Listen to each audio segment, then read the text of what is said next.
our first project, we are going to be creating some large-scale artwork, and I love this project. I reference it all the time. All I did was I went to Blick Art Supply and pick up a couple of more affordable paintbrushes and acrylic paints, and I mixed them together. I got some neutral tones, but you can definitely do whatever colors you would like to, and I also got some really large canvases. I believe these were 24 by 36, and I'm just painting abstract shapes on these canvases. So I'm just doing large squares, different shapes, different colors, but really making them very subtle. I think that's the key to kind of abstract artwork, is creating subtle color variation, or I should say more so for minimal abstract artwork. Kind of creating that color variation under the same tone is really nice, and I love this one in particular. I added black for a high contrast as well, and I just created these shapes on the canvas.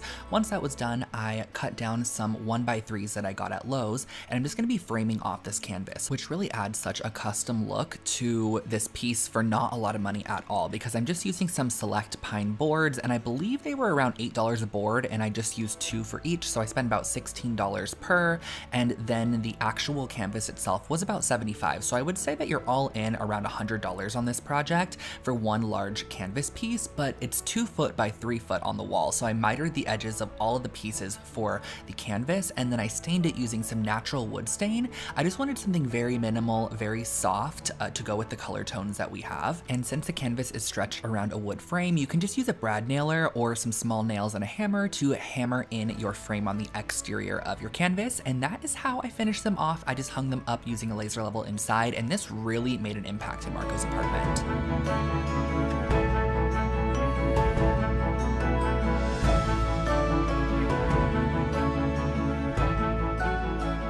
This next project has to be one of my favorite projects of the year, in the top 3 for sure. I actually found this chair base at a thrift store, and it was like, I think $25. So I ended up removing the bottom of the chair base, and I fixed it up with a little bit of wood glue. I just love the rounded kind of spindle bobbin look. This is actually called a Jenny Lind style chair, if you were curious. So if you wanted to search that, it's L-I-N-D. I gave it a wipe down as well, and then I went in with my universal bonding primer, which is great because this actually etches into the surface a bit, so it creates a really great adhesion for your paint to go on top of. So I sprayed that on, and then I'm using a high shine enamel spray paint in black, and I just love an enamel spray paint on something that has detail like this. I just knew with a high shine finish that the balls would catch the light, and then they would just have such a unique glow to them. So I used a high shine, and then I actually picked up this upholstery fabric at the fabric store, and it's kind of like a men's suiting look. I love it, and it's in this amber color with this red on top of it, which I feel like is a pretty daring fabric option. Red is kind of hard to work with sometimes, but I knew I was going to use a lot of red in the space, so I went ahead and stapled this around the exterior, and then cut slits on the corner here so I can just pull that up and staple on the corner as well. I just think a staple gun like this is so key if you are working on upholstery projects or DIY projects in general. It's great to have one of these, and they're only really like $10 to $15 for a staple gun. So I use that to staple that on, and I actually had the cushions upholstered at an upholstery shop. So I didn't actually upholster the cushions myself because it was like $75 to have them both done.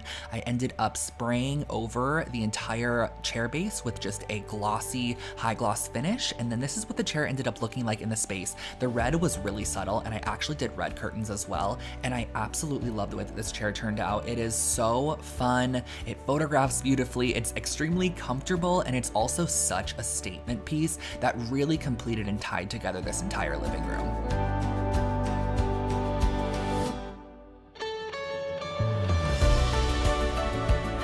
Here is an incredible project that you can recreate for like $40, and it is such a cool record player. So I picked up this pressed plywood, which is actually the most affordable. This is like the pressed that no one really wants to work with, but I loved the kind of brick pattern of the wood. I think it's really interesting. So I actually got 3 of the same size, and I'm going to be cutting down one of them into thirds. So whatever yours is, just cut it down into thirds. Mine happened to be 15 inches. So I'm cutting these down to 15-inch sections, and you're going to end up with 3 of those, which are are gonna be the kind of center pieces that connect up our entire media console. And here I'm trying to figure out how far in I want my record shelf, and I actually realized I wanted it about 9 inches in. So what I'm gonna be doing is cutting 9 inches off of one piece of our wood. So one of the full pieces that we still have remaining, we're gonna cut 9 inches off. So we're just gonna be left with one actual full piece, which is going to be that bottom there. And then 2 of those 15-inch panels are going to be on the sides. So I'm actually using my brad nailer just to hold it together, which makes it so much easier to drill. So I just added a couple brad nails on either side so it wasn't wobbling around. And then I used a drill to drill through some pilot holes that were big enough for these 2.5-inch long wood screws that I'm using. And I'm using 3 of these on every joint that we're attaching together. So I added both of those side sections, then I flipped it over, and I'm doing the same exact process to attach the bottom here. I'm just using the brad nailer to hold the piece together temporarily, and then we're gonna go in with the drill and just drill some pilot holes so that our screws can go in and without splitting the wood. That's why we drill those pilot holes. So this is the shape that we have here. Now we're going to go to cutting down the legs. I wanted these legs to have an angle to them, so I cut a 9-inch piece of wood for the height of our legs, and then I'm going in and I'm actually going to be cutting 1 3/4 inch in on the bottom and then 2.5 inches in on the top, and then connecting those lines together and repeating the same process but inverting those measurements so that we're able to create these angled legs, which really kind of references a lot of mid-century pieces. So as you can see, the legs are sticking straight up and down, and I want to fix this as well. I want to give them a little bit of an angle, so I just clamped both of the legs together, and then I'm using a ruler, and starting at the corner of the leg, I'm going to draw out to about 1/2 of an inch there. You can kind of see that triangle I'm going to be cutting off, and I'm just going to be cutting that off with a circular saw, then using some of these L brackets to attach the piece. So I didn't have a pocket hole jig at this time, so I was just using a 90-degree L bracket and some screws. So I just drilled those into the legs, which are totally fine because my friend Lewis actually still owns this piece. I gave it to him after I completed it, and it's in his entryway of his apartment. It looks incredible. Every time I go over there, it just looks like an Urban Outfitters piece that was like $200. So I'm gonna be screwing this to the bottom, and I'm using 2 brackets on the inside, 1 on the exterior so it doesn't show once you flip it over. And this is what the piece looked like. Of course, we had to give it a little bit of a stain, and for this particular one, I'm going to be using some early American for a little bit of a rustic touch, but still channeling that mid-century warmth that I really love. And something about this wood just stains absolutely beautifully. I love the different kind of checkered panels in here, and you can just see the different cuts of wood throughout, which really isn't desirable, I guess, in other projects, but in this one in particular, I think it really adds a design feature, and it works in our favor because this is a more affordable piece of wood, which is great. So I stained the entire piece, including the legs, and this is how the record console ended up turning out.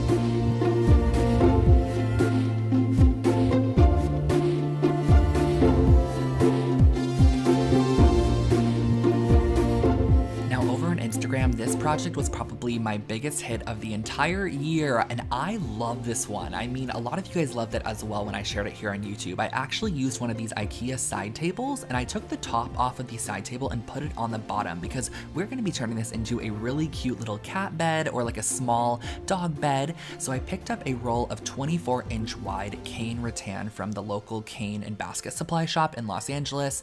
I love going there. The lady that owns it is so sweet. So if you ever pop in, let her know I said hello. And I'm going to be cutting this to the exact height of the table. So here I am marking that. And next what I'm going to be doing is creating a little bit of a template for our opening for our little dog or our little kitty to go inside of their pet cage in. So I folded that paper in half and I'm drawing out an arch shape. You can draw whatever shape you'd like to, but I think an arch is really nice since this is a rounded table. So I drew that out just very roughly, and then I'm using a pair of scissors to chop that out. The reason we folded it is that once we cut this and open it, it's going to be symmetrical on either side. So you can just fold that up and adjust it if you need to with your scissors. I'm going to cut these frayed ends off of the rattan, and then we're going to be able to kind of start mapping out where we want that opening to be. So I'm going to be placing mine in the exact center. That way the seam of the rattan is on the back side. So I'm going to be using a pen to mark around our template and then use some scissors to cut that out.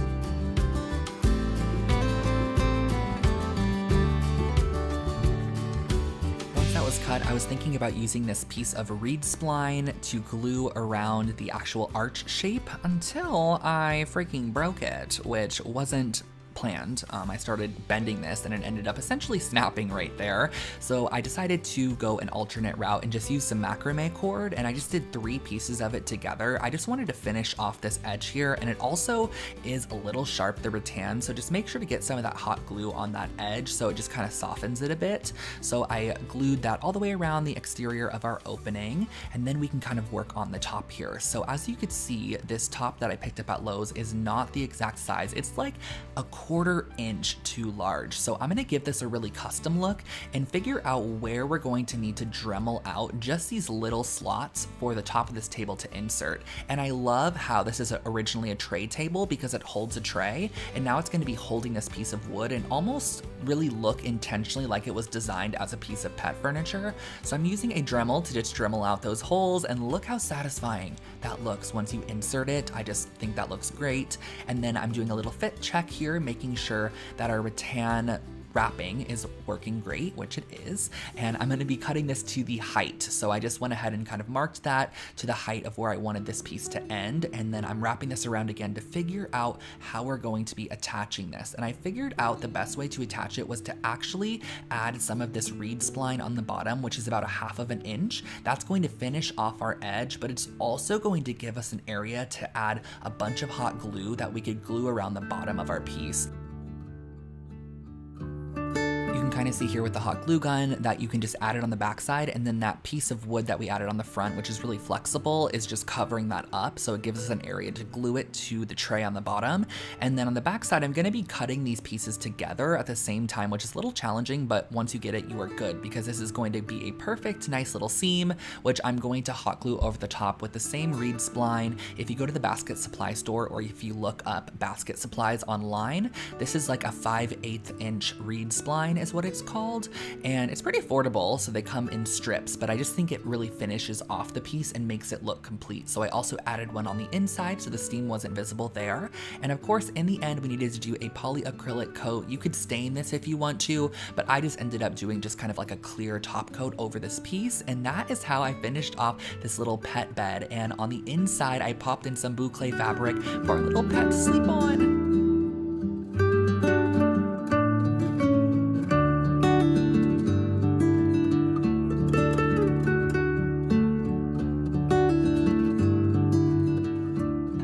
Super easy yet expensive looking piece of decor for your shelf or coffee table. So I'm starting out with some clay, and I'm going to be rolling this out into a long piece that's about 1/2 inch wide. We are actually going to be creating a clay knot, which is just kind of like a sculptural element that you can put on a shelf or on your coffee table. I love them and they're totally customizable. So as you can see, I keep rolling this out, and the best method for rolling is to spread your fingers as you're rolling. If you could see here, I'm kind of spreading my fingers as I'm rolling the piece. It gives you a lot more control. And once you have your piece probably around 24 to 30 inches in length, I'm going to fold it in half, and we are going to be tying this in a simple little knot. So just very kind of delicately forming this into a knot shape, and the weight and kind of the movement of the clay really creates such an organic looking knot once you get it tied as well. Like, how great does that look? So you don't even have to maneuver it that much. I cut off the ends to create the kind of finish I wanted it to look like, smoothed it out, and then I'm popping this in the oven for about 30 minutes until it's complete and hardened. So once I brought this out, I'm giving it a coat of a terracotta spray paint, which also was a huge hit. We love the terracotta spray paint over here on Lone Fox. Really creates kind of a rustic look with just a can of spray paint, which is crazy. And it dries so just kind of rusty in the perfect shade of terracotta.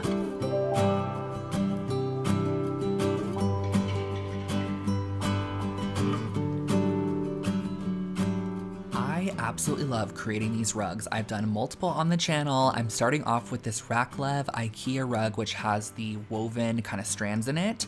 And I actually pulled the woven strands out of this one in particular because I just wanted to have a jute runner at the time, and they didn't have one in the size that I needed. And I also kind of like how this jute in particular isn't super chunky. It kind of has a softness to it, which I love. So I wanted to follow this vintage Killam style design, which is super simple. I'm going to be masking it out with some tape, and I figured buying tape at the width of which I wanted my actual kind of bricks to be would be the easiest way to do this. So that's exactly what I did. I think this was like a 2-inch wide piece of tape, and I just cut and created the exact shape across the front using some green frog tape, because once you have the shape fully created, you could bring it outside and use your favorite spray paint or fabric paint to give this rug a new life. So I actually thought I was gonna go in with this white spray paint and give it kind of like a tone on tone look. I really thought that was gonna look great, but when I brought it inside after giving it like a good dousing of this can of spray paint, I used the entire can, I brought it back in and I started peeling off the pieces, and it was just way too tone on tone. Like I couldn't even see the pattern at all. It probably would have been pretty cool in the end if I took it all the way off, but I decided I wanted a little bit more contrast, so I went ahead and added those pieces back, and I brought it back outside where I gave it a coat of black spray paint. And I've had a bunch of questions on if this leaves the rug crunchy, and I will say it doesn't leave the rug soft, but I wouldn't say to do this on a rug that you're gonna be putting, you know, in a family room. I would say do this on an entryway rug, somewhere that it could use a little bit more durability, and it is going to soften up over time. So immediately it's kind of a little crunchy, but then as you start wearing it out and using it, it's going to start actually softening up a bit. So I love the way this rug turned out. It turned out so pretty. It's in my closet currently, and I love it in there, but I've also done this rug in another pattern. This is a really fun way that I did it as well a while back. This one's in a bit of a chunkier jute, and then my first ever one I did by hand on the same exact rug. These are all IKEA rugs, and I love this one as well.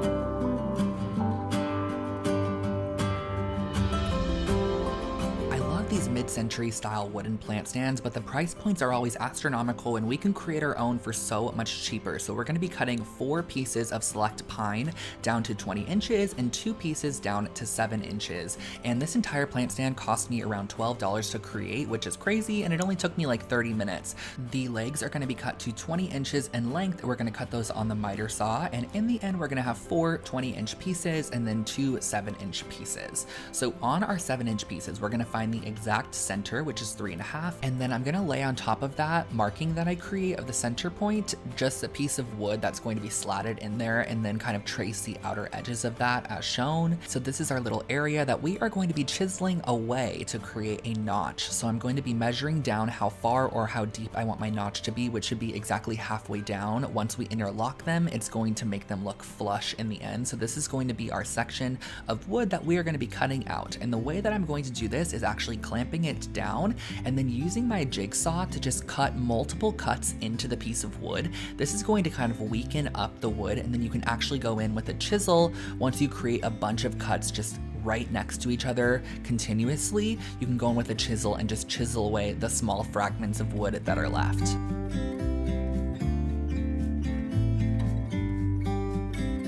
I used a hammer at first to get the larger chunks out, just like that, and then I went in with a chisel and I just chiseled out the excess and just made sure that it was nice and flush on the inside.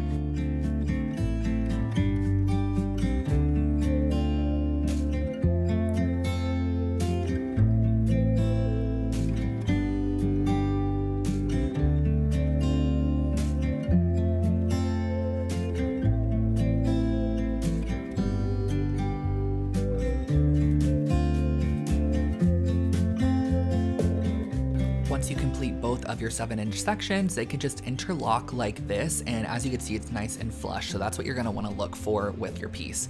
Now I'm measuring down exactly where I'm going to want to add our 7-inch sections on the 20-inch legs that we cut, because the legs also kind of create the arms, I guess you would say, that hold the pot above. So I'm just adding some glue to my 7-inch little piece there and just measuring down however far I want it to go. You can create your arms as high or as low you want based off of your pot. So I just had pretty low ones, and next what I'm doing is I'm flipping and inverting the other one, because this is going to be attached on top and it needs to be inserted so that it's nice and flush. So you're gonna need one of your notches facing up, one of them facing down, let it dry for about an hour, and then once it's dried down, you can go in with some pilot holes and secure this even more, so it's a lot more stronger than just using your wood glue.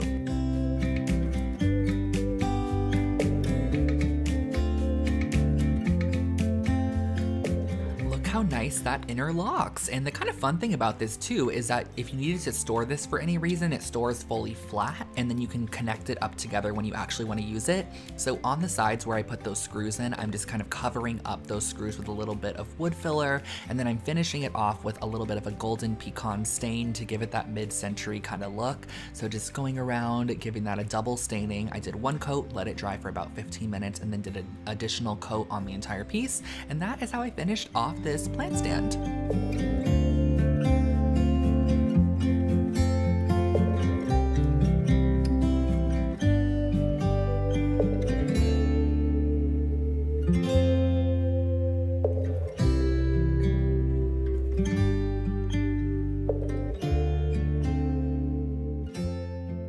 Here is such an easy light fixture DIY project, and everything's from IKEA. So I got this Hemna light cord, and I also am going to be using a 2.5-inch wide drill bit with a couple of their wooden salad bowls. So I got the large size and then also the medium size. I'm going to be drilling holes in the top of both of those right through the center, and then I'm going to be grabbing some wooden beads. This is a wide holed wood bead. I got these on Amazon, and I'm going to be stringing them up on some hemp cording. And once that's done, I'm going to be gluing these together. So the bowls I'm hot gluing together just like this, but I want to kind of cover up that middle section with a bit of detail. So that's why we actually strung those wood beads on, because we're going to tie them around the center almost as a little necklace for our light fixture. Now what I'm doing next is I'm going to be wrapping the cord of our entire pendant light with a little bit of that hemp. It's really going to increase the vibes. If you don't want to do this, it's totally an optional step, but I just personally feel like it makes the piece look a lot more expensive and like it's from like Crate and Barrel or a place like that. So I'm popping this in with some hot glue, just making sure it's nice and secure. And then the little piece that goes on the inside, which you would normally screw on, but in this case, the bowls were too thick, so I couldn't really screw it on. I just glued it on so that it had a finished look, popped a light bulb in, and that is this light fixture.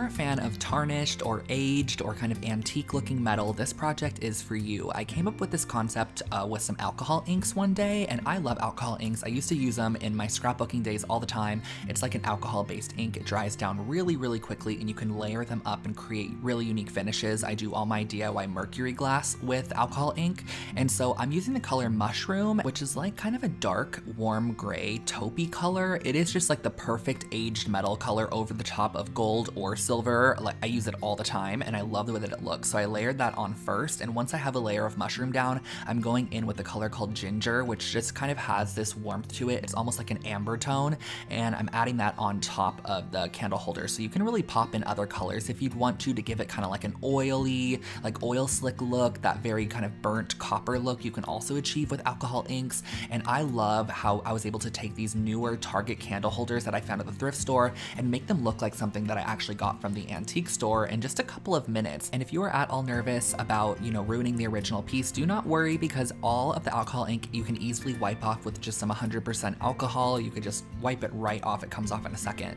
So I'm using some burnished amber spray paint. I'm just going to tap this down and then use my finger to add in a bit more darkness. This is just going to intensify our piece, really make it look aged, and you can go in and customize how dark some of the areas are. When you have your finger, you have a little bit more control, and I just love the way that this ends up looking in the end. The burnished amber spray paint is just like a perfect dark oxidized metal look, and I love the way that these taper candles ended up turning out.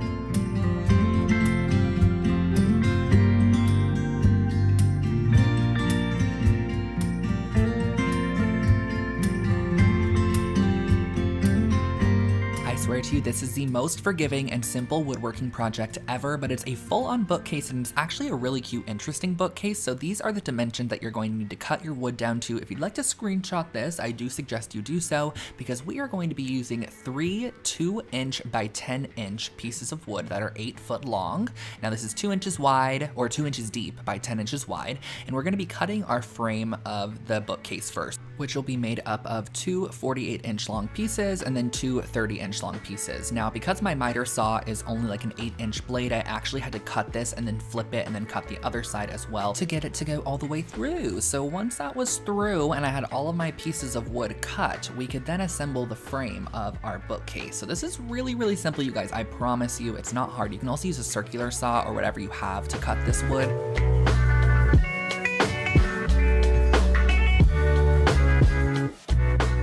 gonna use some 2.5-inch wood screws and just screw them right in. You don't need to drill a pilot hole before, and actually these screws on the box say that you don't even need to drill a pilot hole in any form. However, that is not true because I've split lots of wood by not drilling pilot holes. You have to sometimes, but this wood's really thick, so you don't need to. I added 3 screws on either side to create this frame, and now we're gonna create the inside shelving to create the bookcase. So I'm gonna be cutting down 4 13-inch pieces and 2 10-inch pieces because these are gonna create these little cubbies that we're gonna be putting in our bookcase. So the top and bottom are gonna be the 13 inches, and then the side is going to be the 10-inch piece. So you're gonna assemble it with 3 more of your wood screws, just the same way we assembled the frame.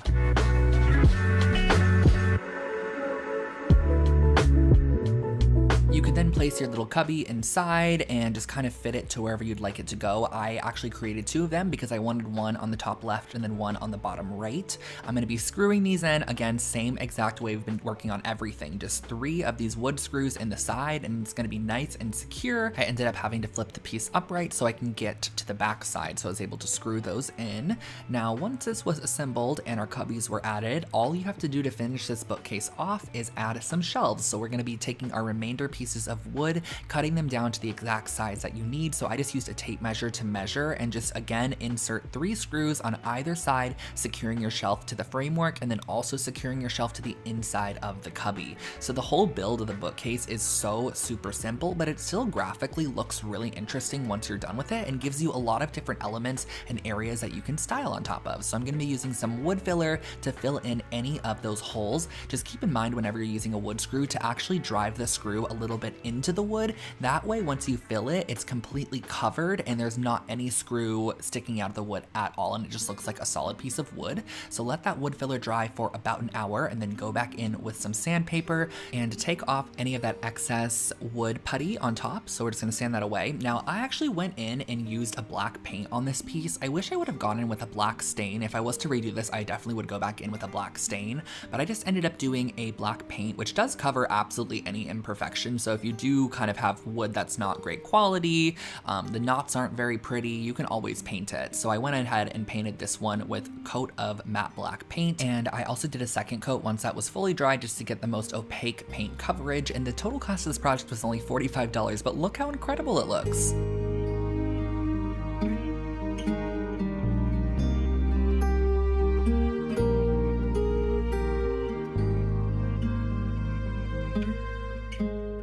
I absolutely love this blanket project so much. I used a super affordable Ingren blanket from IKEA, and I'm actually gonna be cutting down some paper into some squares. I'm sure a lot of you guys saw that checkerboard was really a trending and hot pattern. I still think it's like a great pattern. I absolutely love graphic and linear patterns, so checkerboard, like brick pattern, anything like that is always appealing to me. So I cut down a bunch of 4¼ by 4¼ inch squares of paper. This allows you to get a bunch out of an 8.5 by 11 as well. That's why we're doing 4¼ So once those are all cut out, I'm going to be laying them in a checkerboard pattern across the front of our blanket. So I just lay that on the floor, and I'm going to be placing these all the way across the entire front, creating a checkerboard. It does not have to be perfect at all. I swear to you, once you spray this and you kind of see the pattern in the end, you cannot tell any of your mistakes at all. Like, it's really so linear and so graphic that you cannot tell. So I'm popping these all over the entire front of our blanket, and I'm going to be using these little mosaic tiles just as little weights on top of each of our piece of paper, because the aerosol from the spray paint can would just blow these papers all over the place. So these are just little placeholders to make sure that they stay down, but you can use whatever you'd like. Now I'm using the Tulip Color Shot. I got this at Joann's Fabric in the color coffee,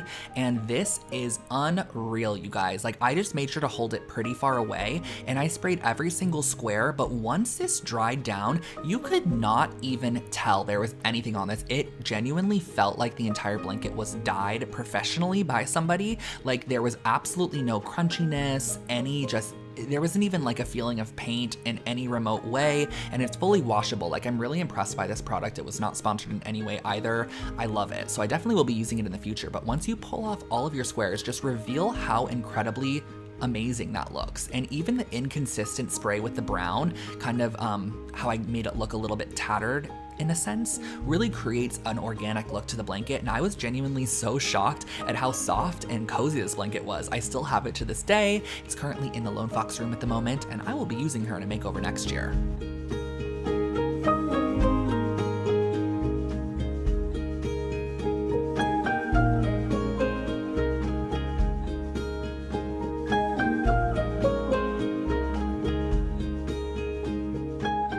look of French wall molding, it is a lot more achievable than you think. If you've never heard of miter shears, this is actually part of a breakfast nook makeover that I did this year, and I just loved how easy this was to create. So these miter shears actually allow you to cut down trim that is on the smaller side. So anything that you would use for like wall molding, you can cut it almost as if you're using scissors. It is absolutely crazy, creates that mitered edge for you. And then I just went in with a brad nailer to attach that onto my walls. And I really didn't have to do too much measuring for this. I guess in my particular case on this wall, the windows really kind of created the placement for me. So I was only able to actually add molding around where the windows weren't. So I added a large square in the center of both of the windows, made sure to miter those top corners as well, attach that to the wall. I feel like a lot of people find this to be a little challenging, or they think of it as a little challenging, but it's actually a very inexpensive way to add such a luxury look to your home or your apartment. I consider this almost rental friendly because brad nails are very, very tiny. They create the smallest hole,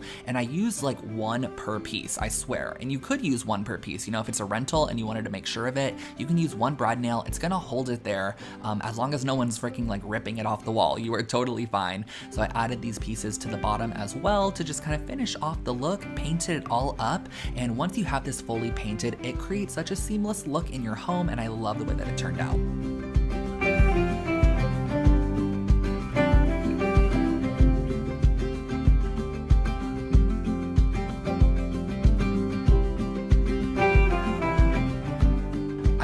Table in the breakfast nook as well, and I actually created it from a bunch of these wooden dowels, which I think are originally used for like closets as clothing rails, you know? So I'm gonna be cutting these down to 28 inches in length, and I cut down a whole bunch of them. I think I ended up having about 40 of them in the end that I ended up working with. So I cut those down to 28 inches in length, which is going to be creating the height of our table.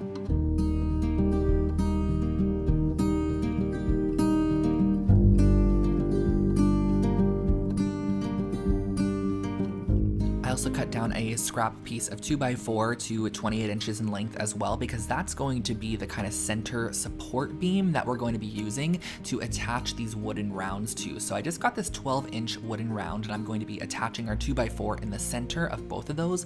And make sure that your wooden rounds are in alignment with each other. And I just do this by rolling the piece to make sure that it's nice and centered. You're gonna wanna just try to get it as centered as you possibly can from the start. Once I had that centered, I went in with my wooden dowels, and I'm going to just place them on the edge of both of the wooden circles and just use my brad nailer to nail them downwards. Now, if you have any excess or the pieces aren't cut perfectly, keep flipping and rotating your piece, and always have the bottom circle be flush with the dowels, and any excess, have it be on the top there. So if you need to flip it and rotate it as you work and kind of, you know, just make sure that you flip it back before you add the next dowel so that it's always flush, because the bottom's gonna be visible, but the top will be hidden once we add the tabletop. So I'm gonna be wrapping these all the way around. It took me about an hour, and then I went in with the special walnut stain, but the special walnut just didn't really show up that well. So I decided to add the tabletop instead. This is a 36-inch round tabletop. They're like $75 at Lowe's, I believe. And I'm gonna be finding the inner 12-inch circle by just marking 12 inches out from the edge. So once you have that inner circle, I just kind of traced around there. On the bottom of the piece, I actually added these little plastic stopper legs just so it didn't scrape the floor or anything. And then I flipped it over and added a whole bunch of construction adhesive on top, because we're going to be attaching our tabletop here. And I made sure that the pencil side that we created our kind of guide on was underneath. That way we could center it and make sure it was nice and centered so it could adhere down. Let that dry for like 10 minutes or so, and then I went over the top of it with a stain called Kona, and that's what really created the depth on this wooden table. That's how I finished it off.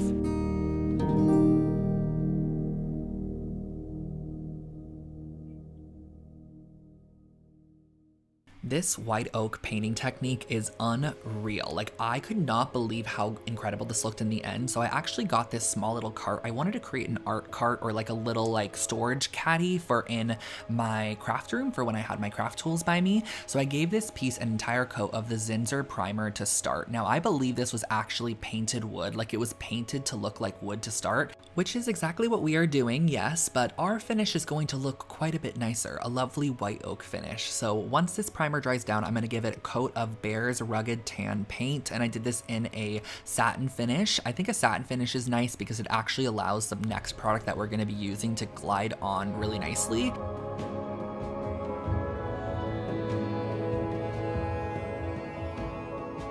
And that product is Rust-Oleum's Decorative Glaze in Java Brown. And now this is kind of like a translucent paint in a way. If you could imagine like a gel stain, but kind of like mixed with a paint. I'm applying this with one of these coarse chip brushes. These are just really the more affordable brushes that you get at the hardware store, just to get the color on there to start. So I'm just applying this so I can kind of gauge how much color is actually going on and how much product I'm applying to the front of my cabinet door. But then I'm gonna go in with a stain brush. This is actually the brush I use to lime wash with, and I've had this brush forever, I still use it. I'm going in and I'm going to start working the product into the paint, and look how quickly it turns into a freaking wood grain. This take me like, I don't know, a minute of back and forth, swipes and motions to create this. I also went in with a broom to create even more coarser grain in the wood.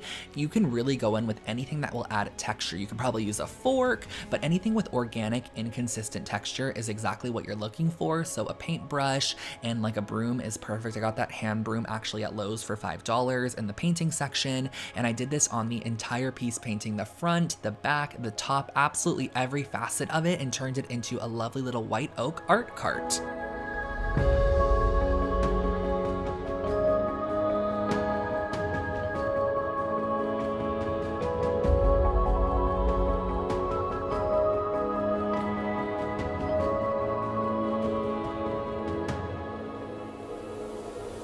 I've got another light and I've got another IKEA project for you. So this is our light base that we're going to be using. I have no idea how to pronounce that, so please do take a screenshot.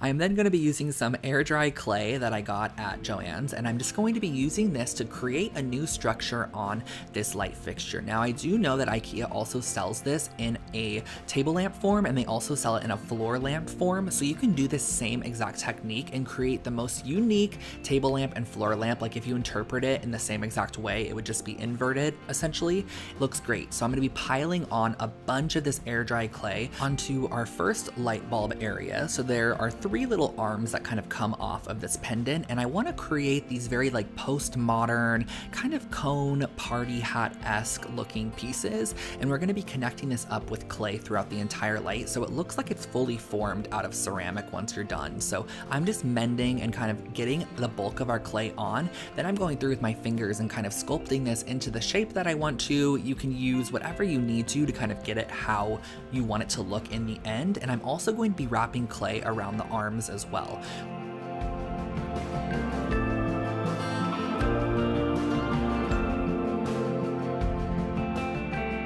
And this process is pretty repetitive because there are 3 arms that you're going to be doing the exact same thing with. So just continue that process, adding your clay around the piece, creating the shapes and trying to make them as similar as possible. Or you could totally vary them if you want to, and then just kind of make the clay meet up at the top and smooth it out with your fingers where it's needed.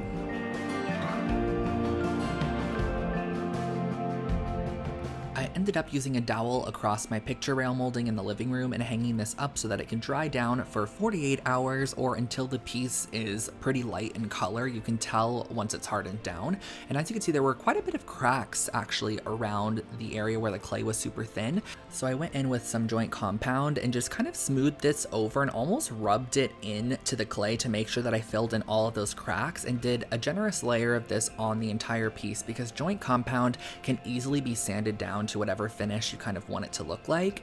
And so I sanded this down so it was nice and smooth before the painting process, which required just a little bit of prep work. I actually taped off the inside light bulb areas of the lights with a little bit of tape, and then I'm going to be using this matte French cream spray paint, and I'm going to be painting the entire light fixture. And I love painting this while it's hanging up because you can just kind of spin it as you need to, get all the little areas, and this is where you start seeing your fixture come to life because you start seeing less of the imperfections and more of a streamlined silhouette. And I just wanted to create a funky fixture, and I ended up going in with this stone paint, which I actually sprayed from really far back. It's kind of hard to see, but it created a speckled texture over the top. And I did this from about 6 feet away, just making sure that I masked off everywhere around my workstation.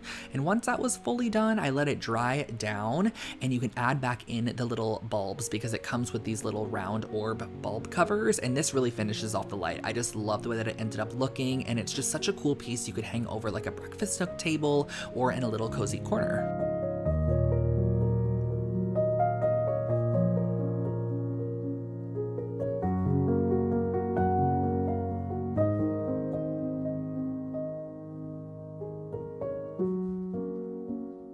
This one's an oldie, but definitely a goodie. One of my favorite art projects that I've actually done on the channel, and I actually got some filming paper to start, and I traced out the template that was on the inside of the frame, so I knew how much of the paper I needed, but I would definitely suggest just investing in like a $2 or $3 piece of watercolor paper. It'll make your life much easier. I ended up using some golden paint, just watered down with a bit of water, and I actually followed this Anthropology art print at the time, which I thought was just so beautiful, super organic, so I actually went in with the paintbrush and just applied paint and heavier kind of hand placement motions into areas where I wanted a more concentrated color. And you can even go back in and layer the color on top, but it is a very forgiving piece of artwork, which I really like about it, and I've always loved this piece. I still have it to this day.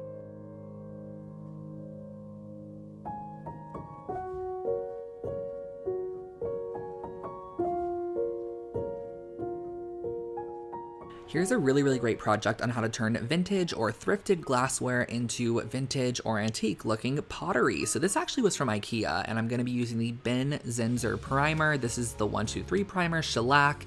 It really coats onto anything, including glass. So I gave that a good coat, let it dry down, and then went back inside once it was dry and grabbed some air dry clay, because we're going to be creating some handles for this. I feel like this is such a unique way to make any glassware piece look more like ceramics, and I'm just creating this kind of large log of clay that I'm going to be forming into a handle shape and just pressing and almost mending the clay into the actual piece. And do not worry, because we're going to be using a thick paint mixture which will hide any of these like elevated points, so you don't have to get it super smooth, but however smooth you can, just try to blend it into the primed piece. And once that handle is on there, we're going to be creating our paint mixture. So this is just a little bit of household latex paint and like a light cream. I'm also adding a little bit of acrylic paint in this reddish tone because I wanted it to be just kind of a little bit of a salmon-y shade, but still on the nude side. So once I got the color that I desired, I actually went ahead and added in a bunch of baking soda, and this is going to react with the paint and create a textury, almost sandy finish to your paint, which is great for that faux ceramic look. So this is going to look like a matte piece of pottery in the end. So I painted this on the entire outside, covering up the handles, and you can really glob the paint on around those elevated points. Like if your handles aren't fully blended into the piece, you could just kind of add some extra paint on there and it will dry down and look pretty good. So as you could see here, those handles actually kind of look like they were on here originally, which is great. So I'm going in with a heat gun and just drying that down. Now I'm going back in and applying a little bit more texture by kind of inorganically just patting the top of it. This gives a little bit of a rougher texture, but here is where we're going to add that very vintage and antique look. And believe it or not, that is achieved with mud. So I went outside to my front yard, got a bunch of dirt in a cup, mixed it up with some water, created this mud material that I'm going to be putting on the piece. And I'm using a heat gun, which you don't have to use this. I also love doing these kinds of projects outside in the sun because the mud actually dries really quick, so you can kind of start seeing the distressing that's happening. But you are going to layer this up, and as you layer it, it's actually going to remove some of the mud underneath because the water is just going to kind of re-wet that soil. And you're just going to keep layering this up, add as much mud as you would like to. You can also use like a paper towel and rub and scuff off the mud in the end, or like any of the extra kind of chunkier pieces of dirt. You're just gonna want to brush that off with like a brush or a paper towel, and this is your finished piece.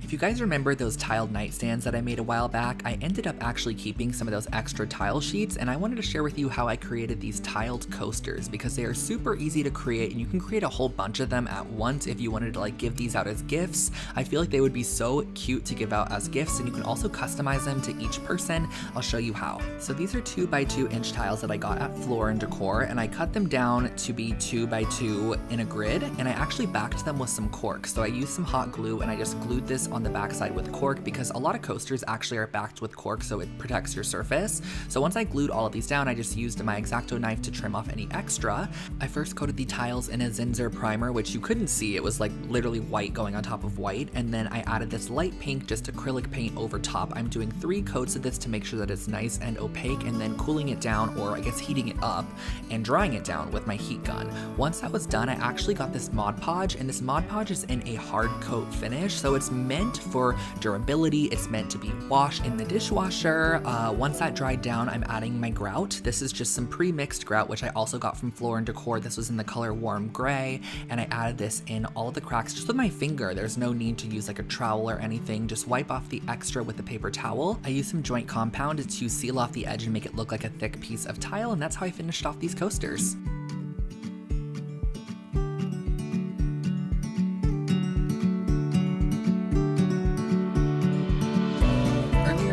When I was using the alcohol inks, how I actually create a bunch of mercury glass with alcohol inks, so let me share with you exactly how I do that. So I found this frame at the thrift store, and I didn't really know what I wanted to put in it, so I was like, why don't I turn it into a cool antique looking mirror? So I popped out the glass insert, and I'm going to be cleaning that just with some glass cleaner to get it nice and as clean as possible. Now, something I will say is this glass was very like murky. It still had like a film over the top of it, so I'm going to be using this Looking Glass spray paint, and I applied a bunch of coats of this. I did coat 1, then I did coat 2, and then I did coat 3. And how this is supposed to work is you're supposed to flip it back over, and the other side is then supposed to be a reflective mirror. But I think because the glass was murky, it wasn't totally reflective, but I was fine with that. So I just ended up using my alcohol inks to still give this a distressed look. I feel like a lot of older distressed mirrors that you see anyways, you can't really see yourself in. So I decided, you know what, we're going to just keep this solely as decorative and not functional. So I added a couple drops of mushroom alcohol ink directly on top. The great thing about alcohol ink is it actually is always reactive with itself, so when you drop it on, or if you need to remove any of it, you can just use plain alcohol to remove any alcohol, so you can always start over if you didn't get like the desired look you're going for. But I did go in and add some caramel color and then some ginger colored alcohol ink because I really love the added warmth in the mercury glass. I feel like it just makes it look like a little bit more expensive almost and a little bit more aged.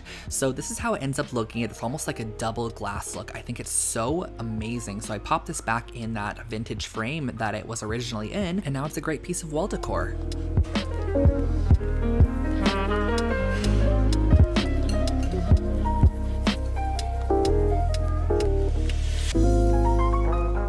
Now here is a fun project. This is actually a thrift flip that I did a while back. I found this lamp base at the thrift store for $5. So I measured the height of the lamp base with my tape measure, and I found out that it was 51 inches in length. And I had been saving this cardboard tube for like honestly a year and a half. A large roll of paper came in it, and I wanted to do something with it. So I ended up cutting this down to that 51-inch measurement, and then I used a handsaw just to cut this cardboard tube down. Once that was cut down, I popped it on top, and as you could see, this is how it was looking. So I wanted to wrap our cardboard tube in some material, and I knew pole wrap would be the perfect material for that. And this was before I actually did the Architectural Digest project, if you guys remember. So this was when pole wrap was very accessible, and now I swear I can never find it anywhere. I don't know if that's a coincidence or what, but sometimes I wish I don't share projects because then all the materials are gone. Like pole wrap. Just kidding. I love you guys.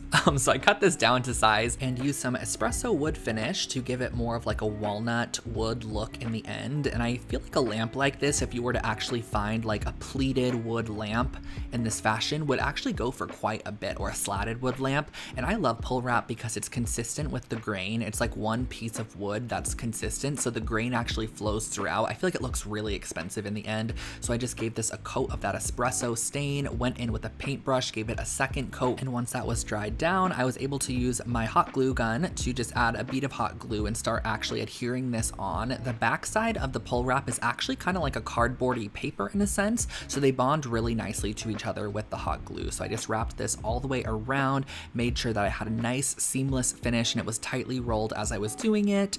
I actually sprayed the base, this hammered black spray paint, because I wanted it to just have kind of like a nice elevated look, and this was kind of an afterthought, so I didn't have many spray paints on hand, and I felt like this was the best option to go with the walnut wood. So I added a bead of glue around that, which we're going to then invert and place right on top of the base there. And I love the way that that metal looks with the walnut wood. I popped the shade right on top, added the light bulb in, and that finished off our floor lamp.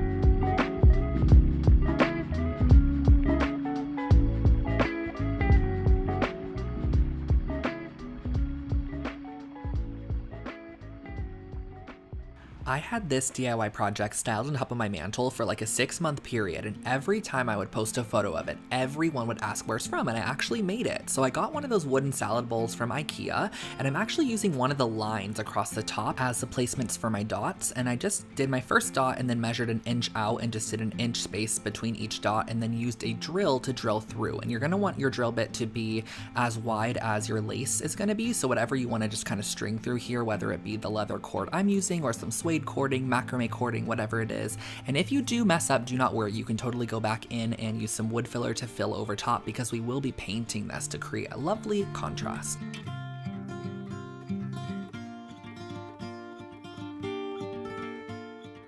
Over the top of this bowl, I'm going to be using this satin black spray paint, and I'm just doing 2 coats of this so it's nice and opaque.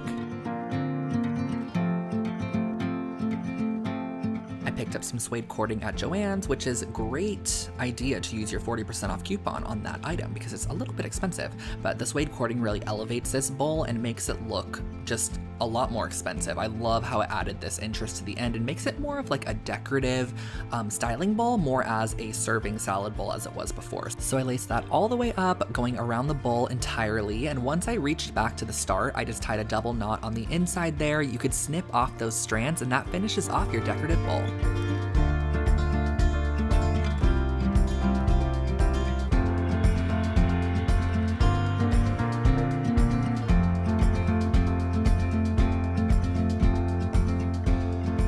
This is my favorite DIY planter I have ever created, and it starts off with an empty paint can and some 3/8 inch dowels. That is hard to say, 3/8 inch dowels that are cut down to 5 inches and 6.25 inches. Now the 5 inches is actually referring to the height of the paint can, which I then painted matte black. So as you can see here, I'm going to be gluing down one of our dowels, which is 5 inches tall, to the side of the paint can. So whatever your paint can is, just do your first dowel measurement to that height. And then the second measurement is your first measurement plus however tall you want it to sit off, or however tall you want the legs to be, which I wanted mine to be 1 1/4. That's why they are 6.25 inches in length. So I added on 4 of the 5-inch tall dowels to start with some hot glue. And then when you want to add on a leg section, just make sure that you're adding hot glue to the top half and make sure that it doesn't go onto the leg that's underneath, but you're still attaching it flush with the top of your planter, if that makes sense, so that the wood on the bottom that's overhanging is going to be creating the leg. So I actually just used 2 pieces of wood for each of the legs, and then I added on more of the 5-inch sections as I went around, and then I just added a leg wherever I felt like I needed one. I think I did about 8 dowels, and then I added a leg, and there was one side that ended up having 9 dowels, but you could not tell at all. Like, even when you looked at it from straight on or directly from above, as you can see here, you cannot tell it is uneven at all. So I went in with some wood stain in Early American to finish this piece off, and I just really feel like this looks like such an elevated, nice planter that was really thought out, but it was extremely simple to make, and I feel like the excess leg at the bottom just adds such an interesting element to such a simple piece.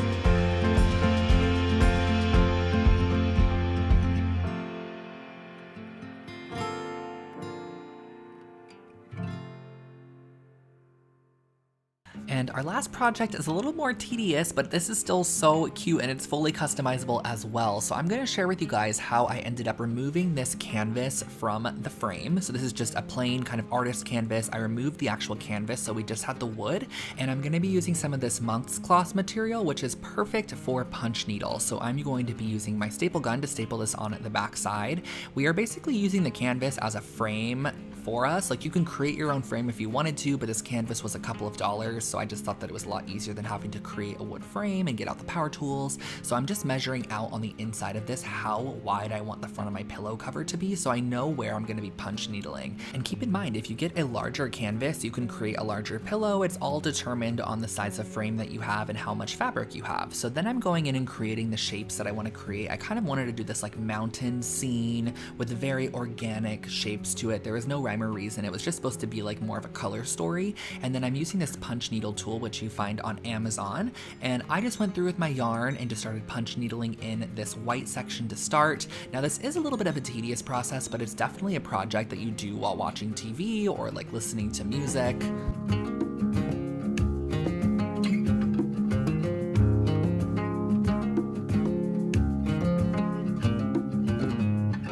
So So I finished up with the white color, and now I'm gonna be going in with this softer sage green, and I'm just doing really soft, kind of earthy neutral tones for this pillow project, and I'm gonna be adding this green tone to the top left corner.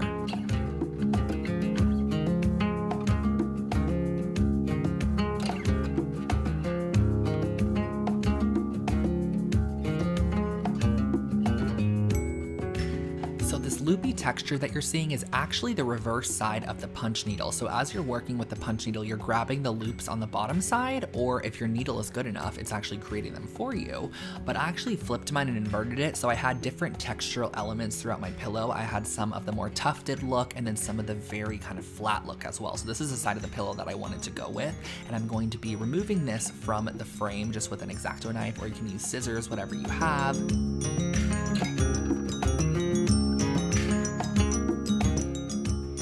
Using some fusible interfacing to put on the wrong side. So whatever side you want to have on the outside of your pillow, make sure that's not getting the fusible interfacing. The opposite side of that is going to be ironed with fusible interfacing. This is actually going to hold all that yarn together and make sure that none of it pulls. You're going to then remove any of that extra interfacing, and we're going to be cutting another piece for the backer of our pillows. This is going to be the fabric that we use on the back side, cutting that to the same exact size, and then we're going to be sewing this up. So I pinned these right sides together, and then I pulled out my sewing machine and did a simple straight stitch around the entire exterior of the pillow. Flip the pillow inside out and leave one side open or just a corner, but if you want to stuff a whole insert in there, you can just leave one side open and then sew it up. But I just left a little corner open, and I used some extra batting that I had, so I just put that on the inside there and then hand sewed the hole shut, and that finished off my little yarn decorative pillow.